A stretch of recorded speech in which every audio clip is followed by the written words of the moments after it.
This is still Uh,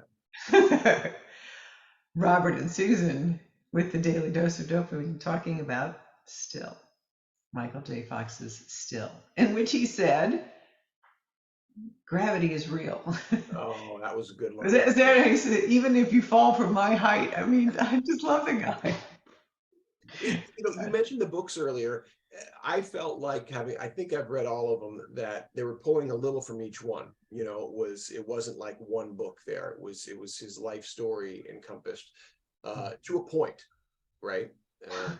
Um, Some very specific things. When I read the book that his dad drove him to California, I just thought his dad drove him to California. And when I saw the film, it was like he was shocked that his dad drove him because he didn't really think his dad supported him in this venture. And this Such a was, nice moment, yeah, of you knowing his dad, knowing him in his mind as, God damn it, damn it. That's how he was known in the family.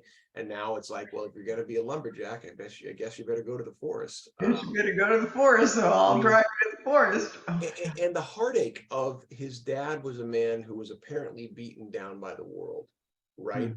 That was, and that Michael had a sense of that. And by the way, the arc midway through, when his dad dies and he recognizes this is the transition, this is the threshold to adulthood. I mean, Yeah, unbelievable. It's right at the midpoint of the film. And yeah. you And he know used the word threshold. And then he got his diagnosis, or he first talked about it. It seemed like it was right after his dad died. yeah, sorry, I'm getting the timer right. Keep going. Yeah, that's right. And so, like you said, the threshold being the active word, and the one we use so much, of course, because of Joseph Campbell's work in the hero's journey. I haven't done a full analysis in that regard yet, but I know you could beat by beat do a really good hero's journey analysis of this film and find all those phases there. It's just really well done storytelling. Um, I think the subtitle was the Michael J. Fox story, so it may have been, uh, you know, it is taken from his life, so it would be the books.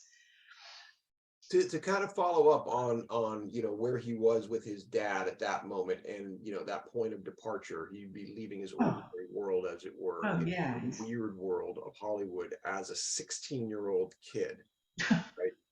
And that his dad hit taillights, not unlovingly, just he had a life to live too, right?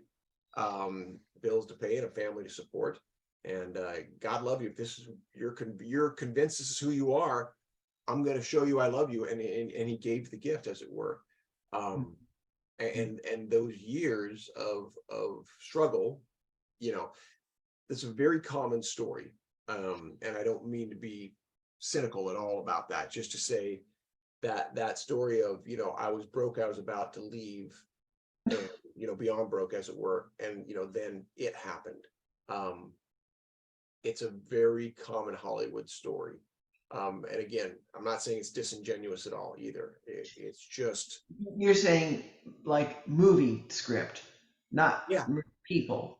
yeah. This is, because it wasn't that he had been validated in getting work. However, he wasn't validated in being able to make a living off that work, and you saw the Threshold Guardians, right?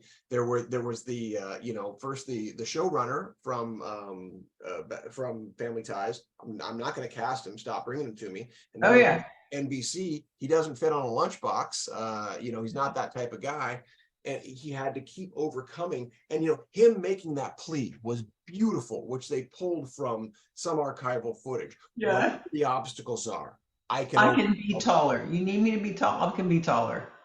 And he So sold them. awesome. I mean, he sold them. And again, it wasn't, the show wasn't supposed to be about him. Yeah, It's about the parents. yeah. And again, so did the showrunners know what the show was about? No. This is so important in the act of discovery and creativity. The most learned, intelligent, experienced people still don't know. It gets back to my favorite Hollywood saying, which is nobody knows anything.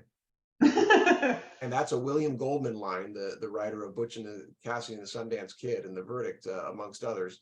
And it's a classic Hollywood story book. And that's just, you know, as much as we like to think, yep, this is the truth, this is what's going to happen, and all this stuff's on the line, nobody knows anything. Nobody knows Let's anything. leave it right there. Nobody knows anything. That's a good ending for this. We'll see you on the next Daily Dose.